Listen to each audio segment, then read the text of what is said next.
This is Comic Shenanigans, episode 1147, a conversation with Alex Segura. Ain't no stopping them shenanigans. Love getting into shenanigans. All up in them shenanigans. Shenanigans. Shenanigans. Shenanigans.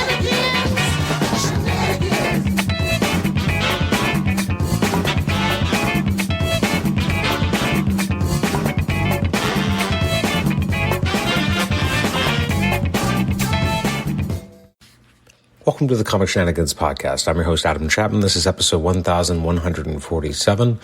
This is a conversation where I talk with Alex Segura once more. We talk about, specifically, we really get into his work on Dick Tracy. We also talk a little bit about Star Wars, working on licensed IP. But this was a lot of fun. If you haven't been checking out Dick Tracy by Alex and his writing partner, Michael, and you haven't been checking it out from Mad Cave, you really should. It's a fantastic read. It's really interesting.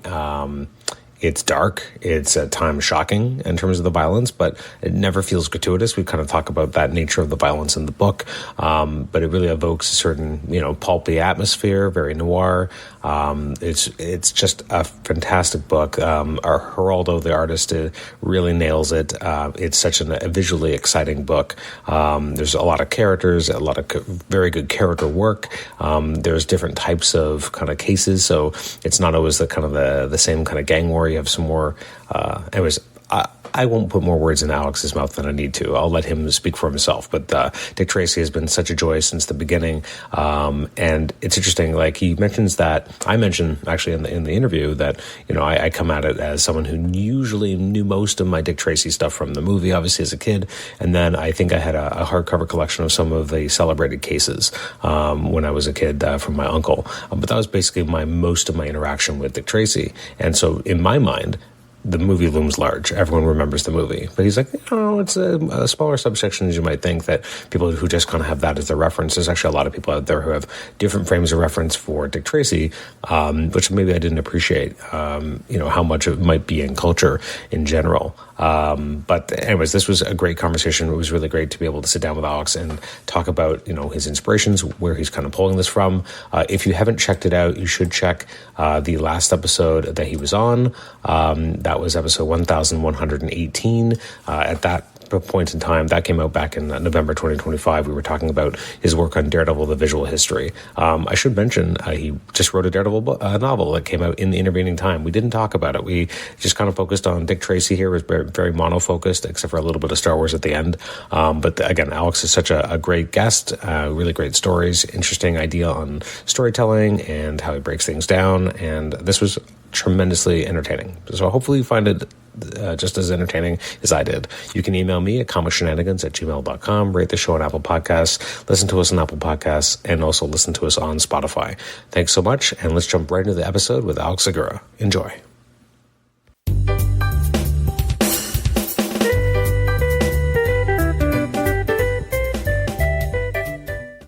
Alex, welcome back to the Comic Shenanigans podcast. How are you today?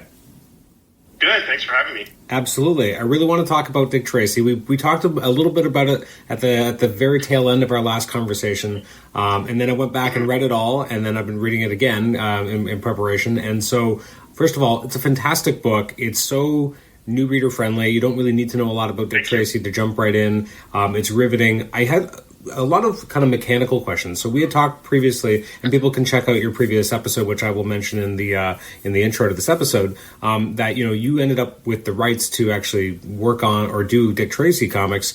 So how did you end up at Mad Cave? I don't think we really kind of talked about that last time, how that partnership kind of came about. How did we end up at Mad Cave? So yes, we got the license from Tribune directly because I'd had a previous relationship with them. There was a moment while I was at Archie, we had the license, or thought we had the license to Dick Tracy, and for whatever reason that didn't work out, but I had my contact at Tribune, and so after I'd left Archie, I reached out to Tribune, and we got the license, Michael Moreci, Chantel, Amy Osmond, and myself, and then we kind of thought, well, we want to find a publishing partner, a place to do, be a partner in creating this comic book and giving it a home, not just to do a one-off miniseries, but hopefully to give it some runway. And that's kind of when we got in touch with Mad Cave, and they seemed very excited, not only with the idea of publishing Dick Tracy, but publishing our version of Dick Tracy. And so, as far as these things go, it was a pretty painless process. And next thing we knew, we were locked in, and that's really when Geraldo came in as the artist. And he was doing this book called No One for Image with Brian Buccellato and Kyle Higgins, part of Kyle's kind of universe of heroes. And I remember seeing the pages on Facebook, and I just thought to myself, wow, this guy would just be perfect for Dick Tracy. It's that great kind of noir style, very kind of Sin City-ish, but its own vibe.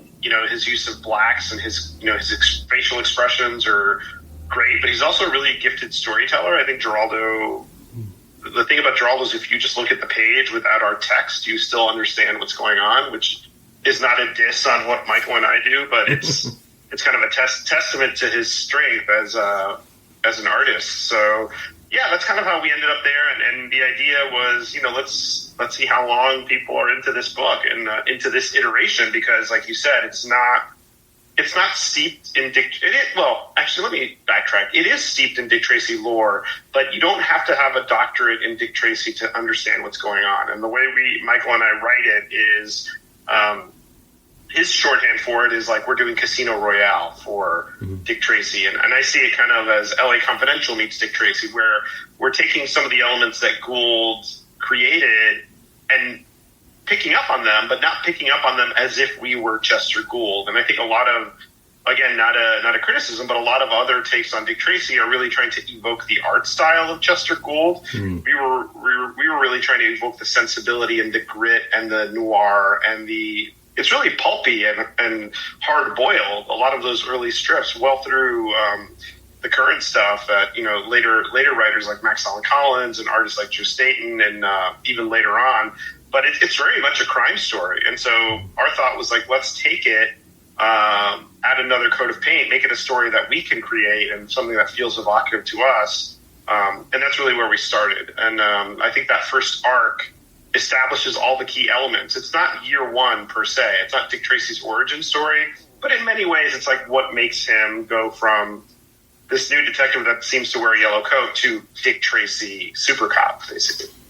Did you when you were kind of breaking out the original kind of pitch for this story, or not really pitch per se, because again, it's an interesting perspective because you are the licensor, like you're the one holding the license. Usually that's not how it works. Like usually the company gets the license, then they find a team. You're kind of, you're both the team and the licensor. You're now working with a company. It's an interesting, I don't know if that's ever happened before, like where it's kind of jumped the rails in that kind of way. Yeah, I'm sure it's happened before, but I can't think of anything off the top of my head. So when you're kind of putting it all together, how much was that? Was there an initial pull to, as you kind of said, to kind of want to make it more of a year one type of style? Because again, to your point, you're not doing that. Like he's still Dick Tracy, maybe not the Dick Tracy, but he's pretty close to that when we kind of pick up that first arc and you establish all these characters. So how much of that were there parts of you that wanted to kind of go back even further, or were you pretty happy with where you kind of started in his career? No, I was happy with it. I definitely didn't want to tell a story where it's like Dick Tracy discovers the yellow hat and puts it on for the first time and he's like, I am Dick Tracy. There was no it's not a yellow hat being flung through a window and he's like, I am the Tracy. There's not that moment. But it is very much about establishing the elements of Dick Tracy that are essential, like Tess Trueheart, Pat, Big Boy Caprice, and Lips Manless, and doing it in a way, as much as I love the movie, that slow burns it a little bit more, as opposed to the thing I love and the thing that's challenging about the movie is that you see everything all at once. You see the entire rogues gallery, or at least the bulk of it. You see the kid, you see Steve the Tramp, you see Tess Trueheart, you see Big Boy, Pruneface. Everybody's in the movie for, and they each get like maybe a few lines, but we didn't want to have that glut. We didn't want to flood the zone. We wanted to start a little bit slowly with big tentpole items like Flat Top, Big Boy, Lips, and then start rolling out the other elements as the series progressed. And I think we were initially worried because, what if we don't get beyond this first arc? Like most comic, it's a very challenging market. So I think presuming you're going to get a second or third arc is not wise because it's just such a challenge to break through in the market. But I'm glad we did that because it allowed us to save cards for later, like the Blank or Breathless Mahoney, and even introducing new characters like Fangs Foreman, and even later introducing the Kid and Sam and other parts of it. How early on was it evident that you and Michael were going to write it together, as opposed to just either of you? I think it predated even us getting the license ourselves, because when we were doing it at Archie, I was in an executive role at Archie, and I wanted to get the license. I had reached out to Tribune, and I knew Michael had an interest in Dick Tracy. I don't know if it's something that we had talked about. We were friends, and he was writing stuff for Archie at the time. He'd written the Archie Batman 66 crossover with Jeff Parker, and he'd co-written some stuff with Frank Thierry in the horror line. And I remember emailing him, and I was like, "Are you a Dick Tracy fan?" And we went back and forth because we were friends, and so we were both like fans of different things. We have similar aesthetics, and so he said yes, and I said, "Well, we might get the license. Like, would you want to collaborate?" And then that's kind of when we started going back and forth story wise. And it's been a very fruitful partnership. I mean, we've done other things together, like we're doing Phantom 2040 for Comics Kingdom. We did a book called The Awakened for Zest World that Zoop recently did the crowdfunder for. We have similar sensibilities, and we're very pretty disciplined. I mean, the way the dynamic works is it's very democratic. We break down the story together. One of us will write out the plot, and then we'll literally like split the script, and then the other one hands their half to the other one, and we edit and revise. There's not a lot of ego there.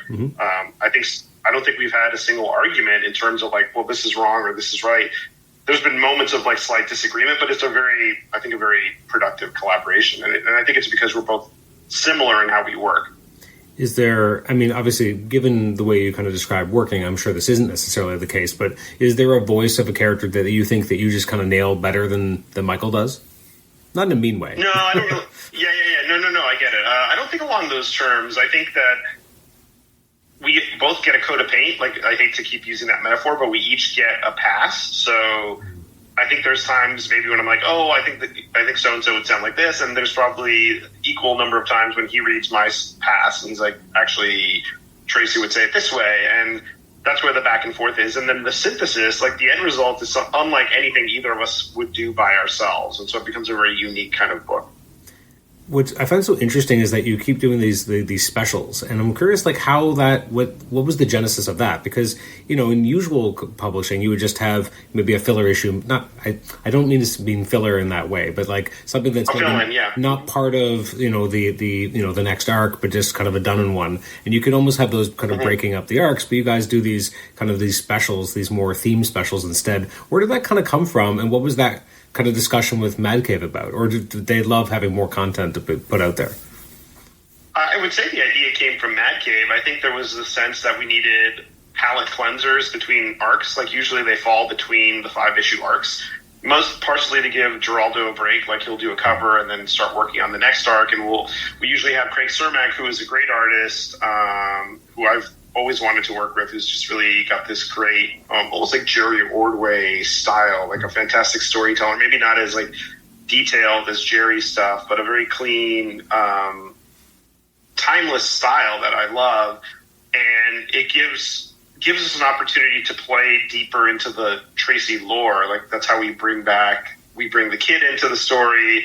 And we also introduce new villains, which is something Michael and I always wanted to do, is add to the mythos a little bit, create new characters that can be then part of the canon of Dick Tracy. And it's a nice breather, really, narratively, because you have these big bombastic story arcs and dark. They get pretty dark, particularly the second arc. You're just like, by the end of it, you're like, oh man, I need to like go look at the sun, look at the sunlight or something, just like have a milkshake and just disconnect from the world.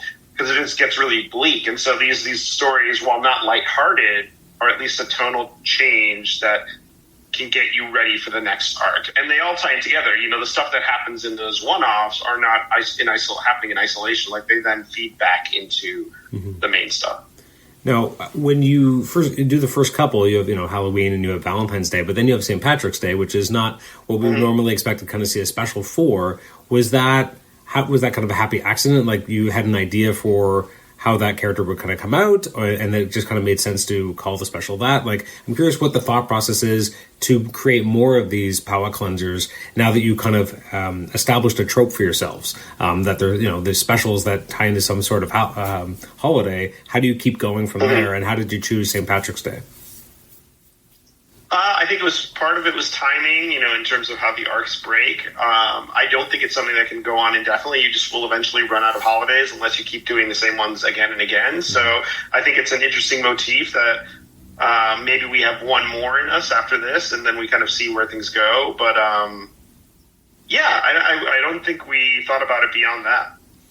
I mean, this is maybe a stupid question, but like, again, especially the St. Patrick's Day one feels very thematic, like it all fits. So are you kind of looking at the publishing calendar being like, well, what kind of fits for this period that we can then have a story, or like, how does that all kind of coalesce? Because you think like a publisher, like you think differently than I would say most writers would because of, your history with Archie. So you're thinking of things maybe in a different way than your typical writer might. So what kind of gears are going in your mind when you're putting something like that together? I think at the end of the day, Michael and Chantel and Geraldo and I are just trying to be additive. We want the big core series to stand on its own, but these are ways for us to tell stories that wouldn't fit into like the bigger arcs. And if we can give it a kind of, impulsive theme, like, oh, it's the holiday special. Like, it gives it like literally a special feeling that gets one foot in the door, and then that allows us to do these. I don't want to call them secondary stories because they do feel part of the bigger tapestry, but side stories, like little side quests that allow us to show more of the other characters in the world. Like, the St. Patrick's Day special was interesting because it's really like Dick and Sam's first case together. We reintroduce Sam.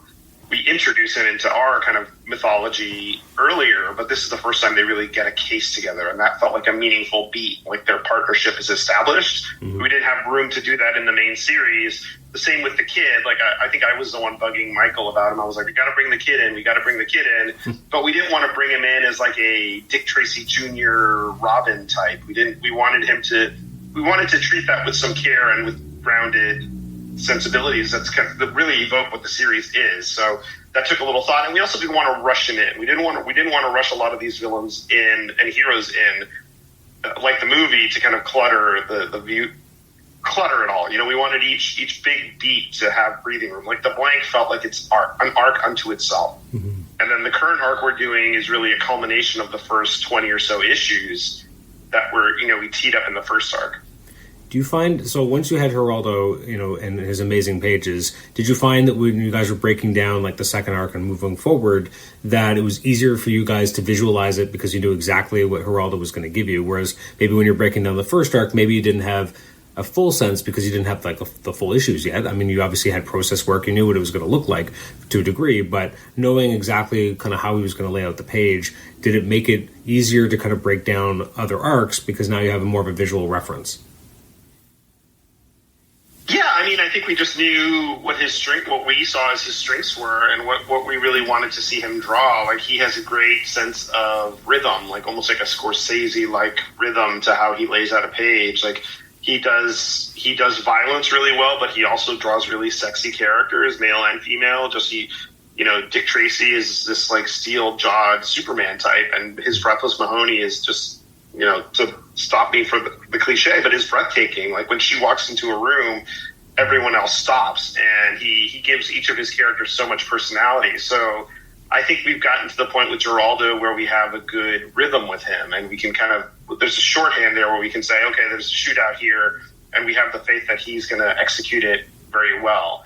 And it's similar with Craig, if a little bit different. Like, his pages are a little denser, and I don't mean that in a bad way. I just think that he packs a lot more in, whereas there's this kind of breathing and fluidity to Geraldo's pages. So it's a nice kind of gear shift when we get into one of those specials, because it's a different artist, but it's still very similar in vibe. I mean, when you have a character like this, I mean, obviously because of the time period, because of, dealing with crime, there's going to be violence. How much discussion was there about just how much violence to show? Because it doesn't hold back. Like, there's a lot of, shooting deaths. There's a lot of that going on here. And often you're not necessarily changing, having a panel change where you don't see it happen. Like, you're seeing it happen right on panel. Was that part of a discussion of like how much are we able to show and willing to show? Obviously, the classic Gould stuff would not have really leaned into that as much, or it was just a very different art style. So it wasn't showing you as much of the graphicness here. But now we are seeing it in a tasteful way, but it is more violent. So what kind of discussions did you have? I would say that the classic Gould stuff is very violent, and I think what maybe quote-unquote saves it is the fact that it's drawn in his style, which feels a little bit more cartoony. Mm-hmm. We didn't have extensive discussions about content, and there were never moments where Mad Kid was like, oh, this is too much. If anything, we want to push the envelope, but we don't want to do it in a gratuitous way. I don't think a lot of the violence feels gratuitous. I think it feels like it's violent, and we're showing the results of violence and the results of firing a gun and using these weapons on each other. So it's very grounded in reality, but it's all driven by the plot. There are definitely some moments where you're like, oh, wow, I can't believe we did that. So I think we try to hew towards an R rating, for lack of a better description. Mm-hmm. We try to kind of lean into like a Sopranos or The Americans or that kind of like HBO show where it's violent, there's blood, there's some killing. We didn't want to pull punches because we didn't want it to feel like a Saturday morning cartoon. We wanted it to feel like an adult noir, prime time take on Dick Tracy. So. For sure. I mean, and to your point, it's not gratuitous. When it happens, it's impactful and it matters, which is part of why, it works to the level that it's being illustrated. It's interesting. And then that, in the first issue of the book, when you get to that, the shootout that happens or the shooting that occurs, you're like, whoa, like this is brutal. Yeah, you're not pulling punches. It is violent. But again, it kind of grabs you and pulls you into that world. When you're, working on this and again, working in this time period, this is kind of a process question as well, but like as a writer in general, do you find that you write in silence with music on? And then if you are writing with music kind of in the background, are you listening to something more period when you're doing Dick Tracy? Like what kind of informs your creative style? I try to minimize my distractions when writing, so I don't have any music playing, especially music with lyrics or vocals. It's very distracting to me, and I already have 2 young kids at home, so it's kind of challenging to focus when they are home, to get a lot of writing done. But I usually need silence to kind of hunker down and focus on the script. Maybe while plotting, I can listen to an album or something, but I usually don't. So unfortunately, I don't have like a Dick Tracy playlist of stuff that I listen to. Though when if I do listen to music, it's usually soundtrack albums. So. When going back to kind of bringing Geraldo on the project, was that something that kind of came from, like, was it your idea because of, as you're saying, the things that you had seen, or had it been kind of suggested by an editor? Like, where did that collaboration start? I had been mentioning to Geraldo, once I saw Geraldo's I knew Geraldo, we were Facebook friends, so when he posted that stuff, I was like, wow, something about those pages had leveled up his art. Like, I was always a fan. But when he posted some of those pages, I was like, this is like next level stuff for him. And so I ran the pages by Michael, and I was like, I think this is our guy. And he agreed, and Chantel agreed. And then we just reached out to him and said, hey, is this something you could fit into your schedule? Because obviously you're posting pages you're doing, so you're busy. And he's done some work for Marvel. He did Thunderbolts. Now he's doing Jessica Jones with Sam Humphries, which is a great book. Geraldo's just a star. He's got the trinity of things you want in a freelancer. He's nice, he's fast, and he's very good. So he does all these things really well. So I'm not surprised he's in demand. So I just assumed he was in demand. But then he read the springboard or the kind of the pitch for Dick Tracy, and he was in. So it was just one of those things of the stars aligning. And he's been really like clockwork in terms of drawing the series. Mm-hmm. No, absolutely. You mentioned before that, you're starting to inject some newer characters of your own creation into the Dick Tracy mythos. What is that like to be able to add something to this? Because it does feel tonally different than adding something to like the Marvel universe or the Star Wars universe for that matter. Like there's something does feel different about Dick Tracy in terms of its not insular, but it is different. It's a more narrow band of people that worked on it. So, what does it feel like to be able to work on that and add new things to the wheel? Well, first and foremost, we try to honor the stuff that has been created. And, you know, if there's a character in the pantheon or in the library of Dick Tracy that we can use, we usually do that. You know, even the most obscure henchmen you see in the series are actual characters from Dick Tracy 99% of the time. But then there are moments, and this usually comes out when Michael and I are plotting, we usually have a call to kind of map out the arc, and then we get into the kind of nitty gritty of typing it all out. And at that stage, we're like, well, we'll need this kind of character. And I think it first came up with Fangs Foreman, who shows up in the second arc, and he's basically working for Breathless Mahoney at the Ritz, and he's kind of her right-hand man. And we knew that we wanted someone to play that part, and that's when we both said, well, why don't we add a new character? And I think the challenge is, how do you have it feel like a Gould character? How do you have it, you know, like you said, it's not like writing for Batman, who's had a billion different writers, or the X-Men, and which isn't a criticism. It's just that there's so many people contributing to that pot that you get a whole bunch of different flavors, whereas Dick Tracy is a very kind of book, you know? So I think for us, it's like the naming convention has to feel like a Dick Tracy character. Every character kind of has to have a shtick, you know, shoulders, itchy, prune face, like they all have to have a vibe, especially if they're a villain. So with Fangs, it just sounded like a great name, Fangs Foreman. It sounds like a mix between a Dick Tracy and an Archie character. And so, like Fangs Fogarty, I'm thinking, from Little Jinx. And so I like the alliteration, and we like the idea that it was a new character that would have more to do. And as the series progresses, you see that Fangs does more and has more of a conscience and isn't just like a stooge. He actually has his own perspective on how things should be. So, yeah, I would say, to answer a long-winded way of saying, if the opportunity feels right, we will create a new character, but we don't do it gratuitously just to like add to the canon. Now, you mentioned before that, you know, working on that first arc, you were like, well, maybe this is all we got. Who knows, you know, how far it'll go. How do you kind of balance the idea of having a bigger overall kind of arc or for the character that you want to take, and also doing these 5-issue arcs themselves, and then also boiling it down to per issue? How do you kind of keep that all in mind of like, this is where we'd like to go in general, but we may not get a chance to do that, so we also have to make it concise each trade or arc, for the lack of a better term. What is that process like for you guys in terms of trying to kind of manage expectations, but also manage your creative impulses in terms of a larger, you know, macro story, but also these more micro stories in the actual arcs themselves?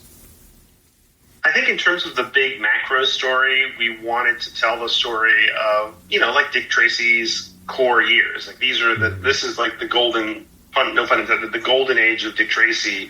And with each arc, I think Michael and I and Geraldo and everyone else on the team are doing like genre shifts, for lack of a better term. Like the first arc is a gangster movie. It's like a film noir. And you meet the core characters. There's a lot of Edward Robinson type film noir characters in the book, and you establish the pieces, and you set up the main conflict, which is Big Boy versus Dick Tracy, and that sets the stage for the rest of the series. Whereas the second arc is very much Manhunter. It's like Red Dragon. It's a serial killer story, except obviously it's happening in a different time period. But it's a love letter to those kind of stories, that kind of very tight and taut serial killer dramas like Silence of the Lambs and Red Dragon. And, basically we thought we were thinking about Manhunter a lot, the film, which is based on Red Dragon. And the third arc is our kind of Jean Le Carré spy adventure with Dick Tracy front and center. So we wanted to keep it true to the characters and keep it interesting, but we also wanted to keep it interesting for ourselves as creators and write the kind of stories that were compelling to us. And it all kind of comes back full circle with this latest arc, where we see the payoff of a lot of the seeds we planted in the first arc with the gang war, with Lips Manless returning to the city and kind of coming head-to-head with Big Boy, and,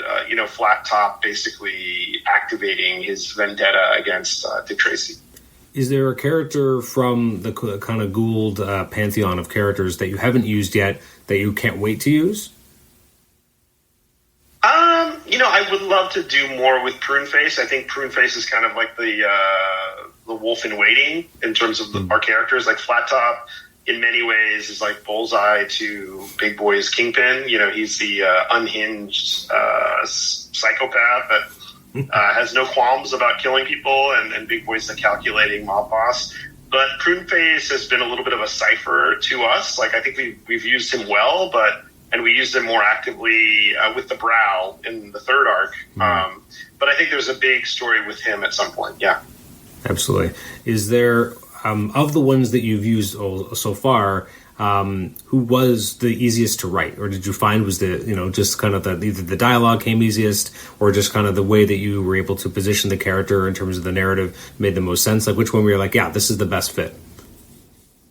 I don't know if it was the easiest, but I love writing Breathless Mahoney. I think she's a complicated character. She's very complex. I think the twist that I won't spoil that we added to her background was a nice thing that's very unique to our story, but also fits the character. And I think her relationship with Tracy is interesting. It's compelling. Like, these are two complicated adults who have a complicated relationship, and they're kind of, there's some resentment there from her, and there's some confusion there from him, and that feels real. And I really like writing her because I think she's not easy to predict. We talked a little bit last time about, we're roughly the same age. And so obviously the Dick Tracy movie always kind of looms large in my head because of, the age I was when it came out. I remember there was a lot of merchandising tie-ins at like McDonald's and everywhere. Like, everywhere was getting in on the Dick Tracy game, it felt like. So when you're working on a book like this with a character that, for a lot of people who maybe have not read the, the original Gould material, but do know the movie, what is that kind of balancing act to be like, well, they might know the name and know the visage because of Warren Beatty, but don't really know much about the character. Come on in and enjoy this story. Like, how do you kind of balance what those expectations might be and then subvert them? Which, I mean, again, we're not talking about some spoilers, but you've kind of done that already in the first couple arcs. So What is it like to know that people come in with certain preconceived notions because of a film and then subvert them? Yeah, I think a lot of that can be seen in the way, our colorist Mark Englert works, because he has this he's amazing, first of all, and I think, so is our first letterer, Jim Campbell, and Pat Rousseau, who's lettering the current arc. But what Mark does is he gives you a taste of that kind of color palette from the movie, but it's dulled and muted in an interesting way. Like, you still see the colorful suits, you still see the neon, and you still see flashes of it. And that, I feel like, is enough that if you're coming from the movie, that's a touchstone of familiarity. There's also moments in the story. Well, let me zoom out. The subset of fans coming to the comic from the movie is, I think, relatively small. I think there's a percentage of people that's their touchstone with Dick Tracy, and so they don't know a lot. And so we do nods to it. Like, there's definitely a nod to Steve the Tramp and the Kid. When we introduce the Kid, it's literally kind of a riff on that scene from the film. And there's a moment in the diner with Tess and Dick and the Kid that was a wink to the movie.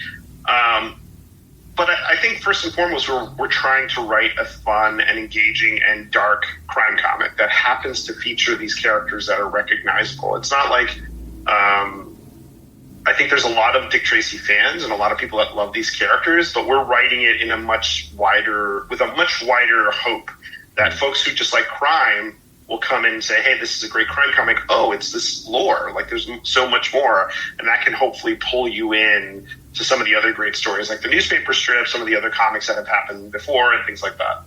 I will say Geraldo does an amazing job at really grounding, these, again, kind of outlandish villains, right? Like, a lot of them they're very recognizable, but almost silly, but not, like, if that makes sense. Like, they kind of toe that line. And it's really creepy. And so I love seeing the interpretations that are very on brand, and it's very clear to those characters, but it feels, that creepy factor is kind of dialed up, which I really appreciate. Mm-hmm.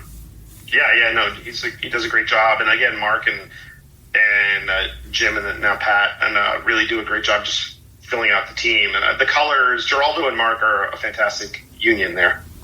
Now, again, we just recently had the St. Patrick's Day special, so and you started the new arc, I think, a month ago, right? So I would imagine you're already thinking about the next special at this point. Can you tease the name or what the thematic branding might be? I can't, but there is another one that we're working on, and I'm excited because I think it'll be a kind of story that we've been teasing since literally the first issue, but that I think we're going to have a great time writing, but we'll still catch people by surprise.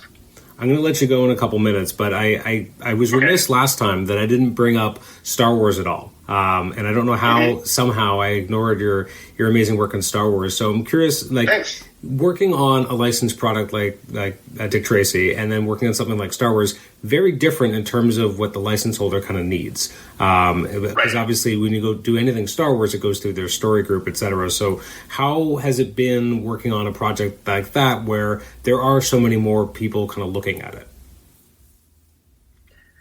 Yeah, Michael's written a lot of Star Wars too. I think it's, like you said, it's a different animal, whereas Dick Tracy is a different kind of IP, and we've been given a lot of leeway, thankfully, by Tribune to push the envelope and take risks with the characters and be additive.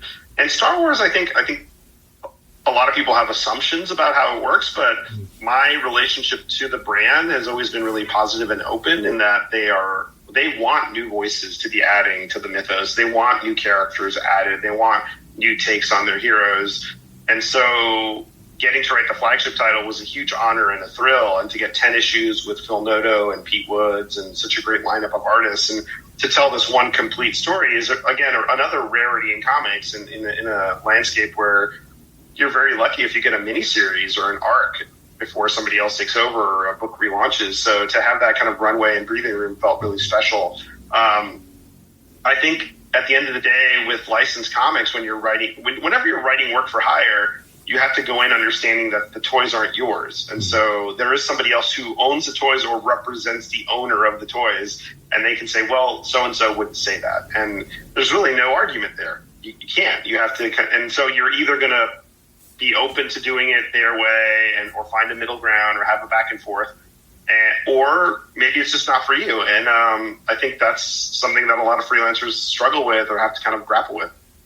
Why is that easier for you? Or like, why does it seem like something that you've been able to adapt to fairly easily?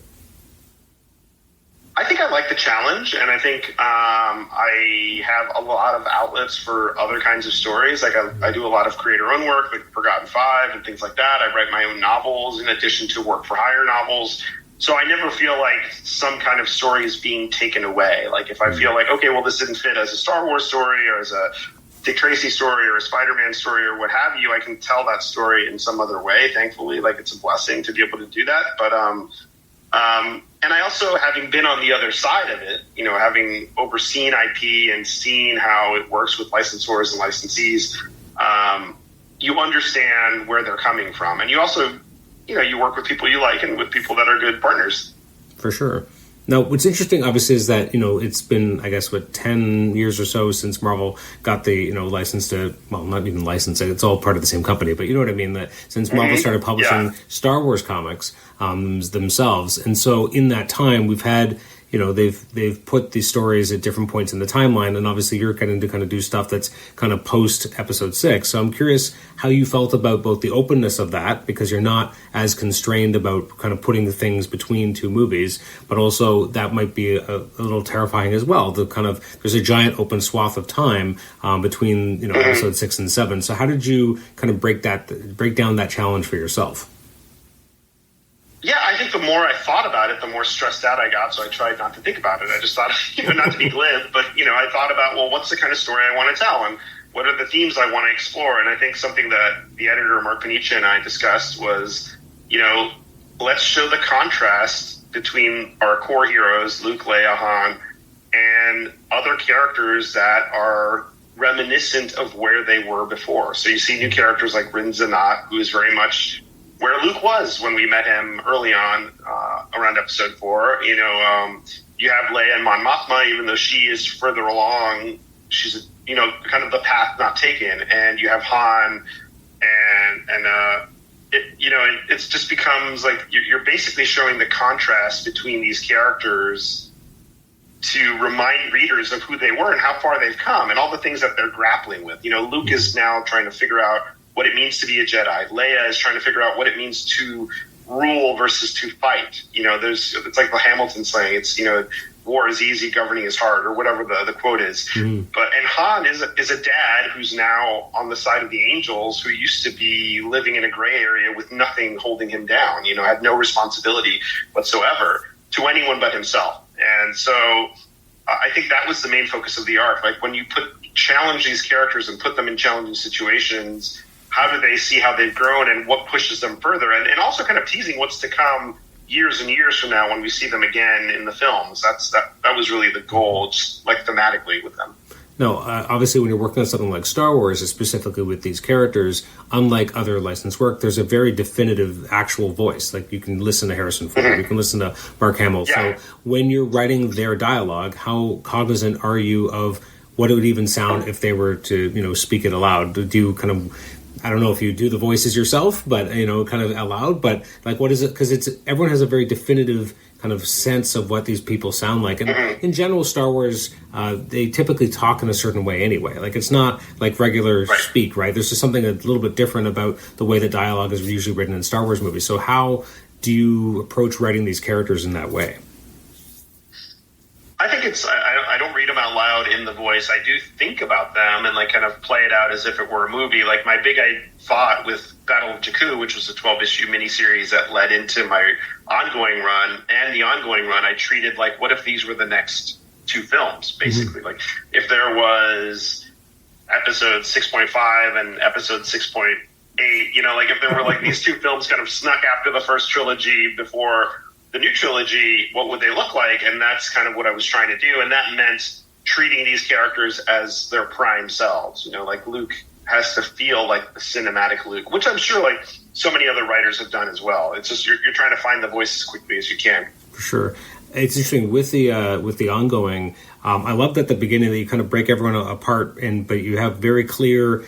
I'm not doing a good job of describing it, but in that first issue in particular, you were kind of ping-ponging back and forth between the different kind of plot lines, and you have this kind of spidering out, and it's really interesting to kind of see how you set everyone else on their journeys, and then you get to kind of pull it all back together. So to your point, it really does feel like a movie in that way, where everyone kind of starts their adventure and kind of goes on in these separate directions, but it does all kind of coalesce together.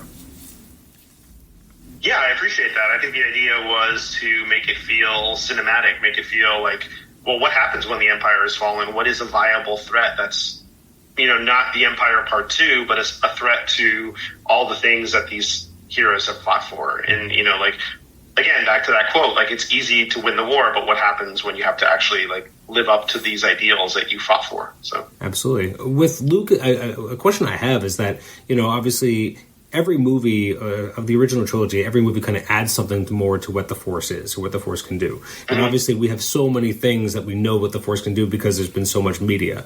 When you're writing a story like this and you have Luke just coming out of, the Return of the Jedi era, how much do you kind of play with, well, how much more can I expand his use of the Force and his mastery? I think for me with Luke, it was more about his curiosity about the Jedi and his legacy as the last one and what that meant and the weight of that and this thirst for knowledge. You see it a little bit in the Battle of Jakku stuff because he's searching for these relics and, it's something that is used to manipulate him in some ways. But it was less about tinkering with what the Force meant and more about what he thought it meant to be a Jedi. Absolutely. Well, I'm going to let you go because we have a certain amount of time today, but I really appreciate you taking the time to talk about Dick Tracy and Star Wars. This has been a lot of fun, and thank you so much for coming back. Oh, thanks for having me anytime, and I appreciate your time.